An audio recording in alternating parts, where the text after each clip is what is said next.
Hey everybody, welcome to another episode of Sauce Talk, where I, your host, Daniel Foster, will be interviewing Daniel Mead today. Daniel, is so glad to have you. Daniel is our outreach pastor, and we're going to talk today, and we're going to eat hot wings. Yes. And these wings progressively get hotter. Last week with Hunter was terrible. Terrible. Like, my mouth burned for what I feel like a couple of days. So I finally recovered, and I'm ready to do it all over again. Isn't that like your third time doing it? Shouldn't you have been used to it by now? I should have been used to it, but I am not used to it. I'm gotcha. not used to it. I I came prepared today, though, and I brought word gel. So what is that supposed to do? It's going to numb. I hope it's my hope. It's going to numb the pain afterwards, and I can just heal faster. Okay. I don't know. It's going to be an experiment. We'll see. So we'll go ahead. First wing is pick a pepper. Pick a pepper. I don't quite remember this one from the week previous, but maybe it's not too bad. Have you ever heard of that? Nope, never tried that one. Well, we'll go ahead and we'll try it, Okay. and we'll get started. So, the Yankees, huh? The Yankees. You're yes. a Yankees fan. I sure am. So, how do you feel that the Braves beat them twice in one day yesterday? It is what it is. I could make excuses, but we just didn't show up and didn't play well. So, and your rookie pitcher, he did really well. Ian Anderson was couldn't have asked for a better. This one's actually pretty good. Yeah, I like this this. again. Yeah, me too. This was great. Who's your favorite Yankees player? Without a doubt, Derek Jeter. Derek Jeter. That's a classic. Yes, sir. I'm not a Yankees fan at all, but I can respect Derek Jeter. He's a good dude. He is. Do you have another team you cheer for, or are you just all in for the Yankees? Well, so I don't like to hear a lot of the Braves fans whine about not winning. So I am rooting for them when they're not playing the Yankees. So, yeah. Okay. That's Yep. fair. That's fair. So, any other sports you like, or you a big baseball fan? I like baseball, basketball, football, pretty much any sport. Any sport. Yeah. Who's your favorite football team? Well, the 49ers. So Oh gosh. it was a rough Super Bowl for me. Yeah. At least you guys know what that feels like. So Thanks for that reminder. 28-3. 28 I to don't know 3. if there is a more rough Super Bowl than that one. Ours was pretty I rough remember- too. Same coach. Same coach. You're welcome. I remember watching that Super Bowl with friends. Had a Patriots fan with me, and the whole game I'm just ragging this guy, going crazy. Nice. And he's just sitting there quietly taking it to the last 3 minutes. Mhm. And I had to eat a very large piece of humble pie. Yeah, It you was did. terrible. We had a bunch of people at our house, Uh-huh. and it was like, I don't know, like maybe a minute left, and I could see what was coming. So I went outside to take the TV off the back patio and was doing a couple other things.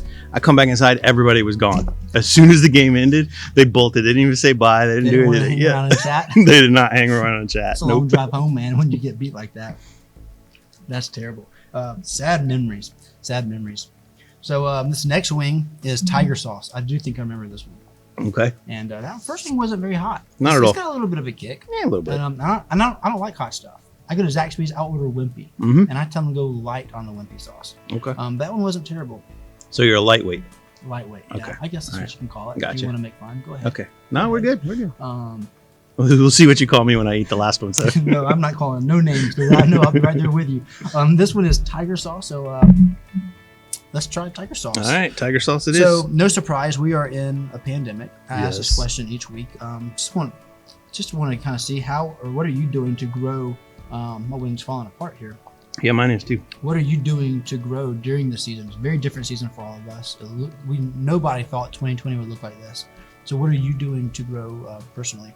So early on in the pandemic, I was mowing grass, listening to a podcast, and I heard someone say that for this entire year, they were just focusing on the 4 Gospels: Matthew, Mark, Luke, and John.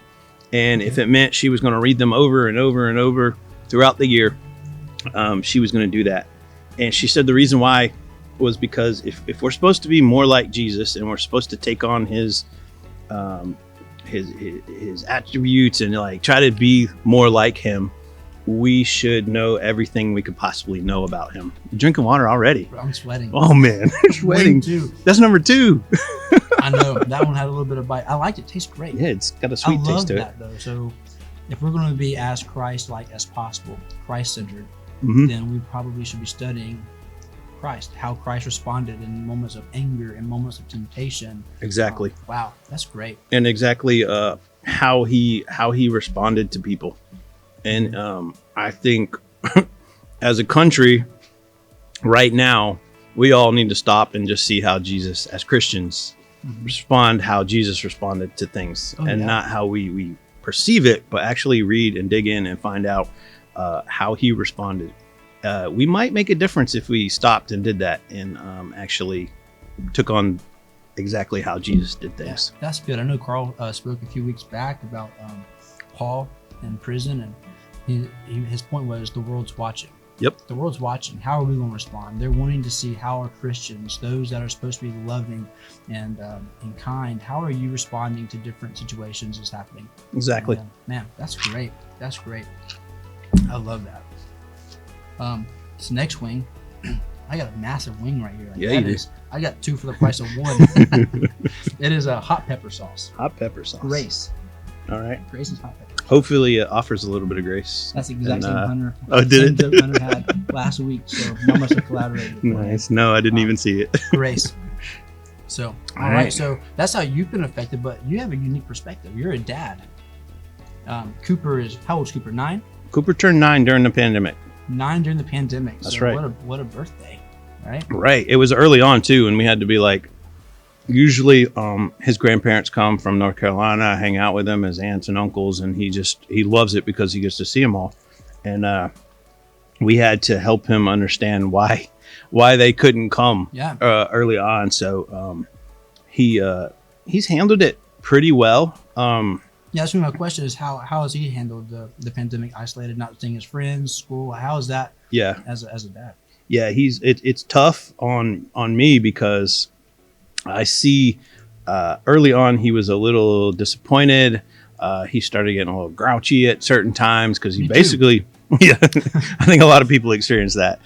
He's an only child, so it's me, his mom, and then luckily his grandparents just live like 4 or 5 houses over, and this one's got a little kick. I see your face. You're turning red, bro. I'm trying to keep my poker face. Okay.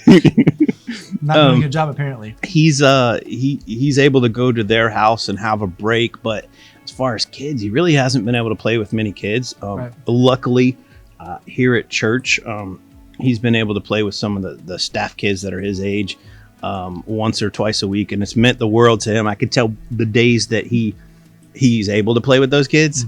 He's just comes home, he's happy, he's content. Changes his whole his whole demeanor changes. It's pretty crazy to think how important having friends in your life are, and it even as kids, it's important to them too. That's so good. I know Hunter and I talked last week about isolation and how that can affect us, and as you said, I mean, that affects isolation doesn't care how old you are. Nope. So it affects the young, it affects the older. It does. We're built for community. It does. And man, I need some more water because that is. I see that. and he's not complained one bit. Yeah. He's not. He's done better than I have. He's not like gone off the deep end on anything. Like you can just tell. So we actually recently we put him on a little bit of a schedule throughout the day. So we gave him things to do as far as wiping down counters, and then we gave him he's not back in school yet, but we gave him some schoolwork to work on. Structure. Yes, definitely. And it has made a world of difference. That dude, like, he always gets up at 6 o'clock in the morning, but he's up. Yeah, he makes his bed. He's downstairs wiping down countertops. He's ready for breakfast. Like, that's great. He's on it. He's a preteen now. He is. Is he excited for that? He is so excited because he gets to move up into preteen, but then also his grandma works with preteens too. Volunteers, yeah. So awesome. He's excited yes, he's so excited about that. So that's great. That's great. And my mouth is on fire. On and fire. We have 4 more to go. Jeez, you see the sweat? Yep, I do. It is a little warm in this room though, so that may be some of it. This next one is our sriracha sauce. Sriracha. So let's give that one a try. Let's do it. So you're passionate about men's ministry. You head up all of our men's events we have here at the church. What has been your favorite event we've done in the men's ministry? So last August or September, we did a big tailgate party out on the front driveway there, and we catered in some barbecue chicken and some. I think we had pulled pork and stuff like that. Man, that was just seeing the amount of guys that showed up for it. Then we put tents out there, and like you would see at a tailgate, and man, just to see the connection with all the guys, and to see guys that don't usually stop and talk to each other sitting at a table enjoying a meal and connecting, right? Which was cool. Which is really what I want. This one is a little hotter. This one's starting to get me. Which is really what I want out of the men's ministry, is for guys to really connect with other guys. Let's face it, as guys, it's not the top of our list to go make guy friends, right? It's harder for us. It's not the cool thing. It's not the macho thing to do. Right. But when we do that, we have people who can help us through times in our life where we're struggling and we don't want to say anything, but we don't want help. And that's right. We have to be vulnerable, and that's taking that step, trying to make guy friends and say, yep, I need guys to influence me. Someone to call you out when you need to be called out. Yeah, exactly. You know what my favorite men's event was? What's that? The dodgeball. Oh, yes, that was fun. My team got out first round. It was pitiful, but it was probably my favorite. Bro, my mouth. So really, you just enjoyed watching dodgeball. Yeah. Okay, that's fair. I had fun. There was one game where my team got out, but I was the only one left in, and there was 4 of the other guys. Somehow, I remember that, and you just went like bench warmers on them. Somehow, I won. No, it wasn't bench warmers. It was dodgeball. The movie, yes. It was if you can dodge a ball, you can dodge a wrench. So, or the other way around. If you could dodge a wrench, you can dodge a ball. Yeah. So, man, it was so much fun. But I will tell you, like, after that game was over, I about fell over because I'm so out of shape when it comes to that. Much in a long time, huh? That's right. Man. Whew. My mouth, bro. I'm ready for this next wing. But it is hot in here. This is really hot in here. It's humid. This next one, it's gonna be even more hot. Habanero, Marie Sharp's habanero. My mouth, man, I can't feel it. Like it is burning. Oh my gosh. I don't know if I can do this. All right. So, Honduras. You take a team to Honduras most years. When Relevant goes down to Honduras, what does it look like? What do y'all do down in Honduras? And do you have any favorite stories? Like, Cheryl. Definitely. Man, going there. Wow. That good, huh? Going there, like when we leave here, everyone's like we try to prepare people before they get there of what they're going to experience. And you experience pretty quick once you land, because you get off the plane. You may or may not get off at like a ramp. Like you may have to walk down some stairs and then back up some more stairs. And then you get in the airport, and it quickly becomes evident that it is hot, it is humid, and we are not in Atlanta, Georgia anymore. So we think it's hot and humid here now, but when you get there, it's not hot and humid. Yeah. So you wait a couple hours in line to go through customs, which the reality sets in. There's all kinds of different things going on around you that you haven't experienced before. Yep. Then you get through customs, and we hop on a school bus, and the beauty of the land becomes evident. Like it is so beautiful there. Just the scenery, the pictures you can take, just tons of things that we don't necessarily see here. You got banana groves, you got pineapple, you got all kinds of things like that you don't necessarily see here, and we're driving through. And then after you get through the somewhat developed area, you get to reality sets in. Yeah, why you're there. Because there's literally animals walking down the street that you see their ribs, their bones are sticking out. Cows walking across the street. You're like, what in the world? The cows walk? It's loose. No, that's just what happens. Yeah. You probably see people that are malnutrition. And then you see the people who are just sitting on things on the side of the road with nothing really. And yeah, the reality hits that it's different, and you understand why you're there pretty quickly.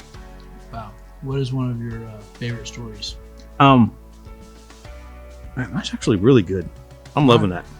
Bro, I'm gonna need another water. Another I'm almost water? done, and hopefully these ice chips will melt quick. I am dying right now. Well, I ain't gonna say I'm not sweating. I'm sweating a little. My eyes are starting to sweat. I see a little bit of a. My mouth's getting a little warm, but it's okay. So one of my favorite stories is from the first time that we went. It may have been, I think it was the last day that we were out. We usually do medical missions. You don't have to be a doctor or a nurse or anything like that to go on the trip. Yeah. Although we have to have those people to go on the trip. To lead the way. To lead the way, to do the actual like meeting with the patients and handing out medicines and stuff like that. But there is tons to do to make a difference, even if you're not medical, with a medical background. Yeah. Just engaging with people. But the coolest thing at this one, we were kind of down on the bottom of the hill in this big tent, and the church was up at the top of the hill. All these kids started coming out, and see, like, to go to school there, not all kids don't go to school. Like, you have to pay to go to school. You have to be able to afford it. You have to be able to have a uniform. Like, there's lots of things that you have to do to be able to go to a school. So these kids would just come up in the middle of the day and just play and hang out. And like Hunter and Jesse, who was one of my interns last year, all got to play with these kids, and we were teaching them Foursquare and stuff like that. And just to see the excitement on their face while we were there was so cool. But at one point, this gentleman came up. I was up top at the church helping with something, and they brought this gentleman in, and they said his name. I can't remember his name, but he was 80 years old. And that morning he had been in his house chopping wood, not in his house chopping wood, but out front chopping wood, so that he could heat up his stove and heat up his water so it would be somewhat clean for them to eat. They don't have a lot of clean water, and like intestinal parasites and things like that are a big issue there. Wow. Easily solved. The pills, you can get 500 pills for like $100, and we get it there, and it may not even be that much in that last 6 months. So there's things that could be done pretty easy and cheap over there to fix things, but it doesn't happen. So this gentleman came, and he saw the bus go through past his house, and he walked like 1.5 miles, 2 miles. Now he's 80 years old, been chopping wood all morning, and he's just soaking wet. And you gonna make it? I'm not, You're dancing already. Behind the scenes, I need another water, so if we can do that, because I got 2 more wings, and I'm doing my best. So he comes, and he doesn't have an appointment. We allow the pastors to go through their community, and they take care of their church people first, and then they use it as an outreach event to get people in their doors who wouldn't usually come in. So this gentleman came, and he wanted to see a doctor. Didn't have an appointment, but something just stirred in all of us. We were like, we gotta get this dude into the doctor. Yeah. So, but he wouldn't go see the doctor because his shirt was soaking wet. And so he had a lot of pride in what he had in his. You want to look nice for the doctor. Exactly. He doesn't get to see a doctor very often. How often? Matter of fact, our group, there hadn't been someone in that area for 7 to 8 years. Yes. Wow. Yeah. Wow. So there may have been kids that had never seen a doctor, and they were 7 or 8 years old, and the first time they were seeing it was us. So y'all take a team into that village to help bring just medical attention to the people that live there. Exactly. And this gentleman wanted to see the doctor. We tried to get him a shirt. Tattoos and things like that are kind of not fully accepted yet. They're they're related to gangs and things like that. I tried to give him. Didn't fit in, did you? Well, I tried to give him my shirt, and the missionary's like, "Don't do that. The pastor of the church will think that you're not saved or something's right." You got tattoos. Yeah. So we had to be real safe, real careful with that. So turns out the pastor who lived right next door got him a shirt. We got him in. He got to the doctor. But to me, like as we go there, it brings excitement that we can be a beacon of hope. Oh yeah. And that people will come from miles away just to see a nurse practitioner or a doctor or just to see. They don't have what we have here, where we can just go and see. So it just brought a little bit of perspective to all of our people on that last day, how important it was for us to be there. We weren't like changing the world that day, but we were making a difference in some people's lives. Yeah, you may not have been changing the whole world, but you were changing the world for somebody. Yep. So that's so good. It was that's cool. So good. I should have asked you that question first when the wing wasn't so hot. 'Cause I am. You're probably like, shut up, dude. Stop your story. No, it's a great story. I'm trying to focus on that and not the heat. Okay.